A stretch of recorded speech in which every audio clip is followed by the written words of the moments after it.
Ben, pois chego outro día antes de onte aquí á casa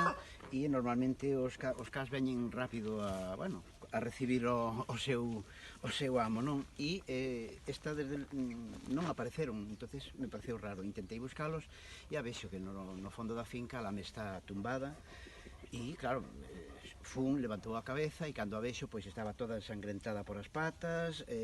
era todo sangue na boca e marchei rápido con el ao veterinario e deranlle unha malleira, romperonlle a parte maxilar de arriba que está rota a mitad,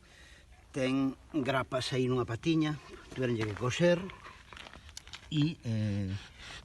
coxeaba, hoxe xa non coxea e está tomando a medicina moi ben, co cual espero que se recupere, pero o que ten que suceder é que solde ben o oso da mandíbula, que é o problema que vai a ter esta cadela de aquí en adiante seguramente.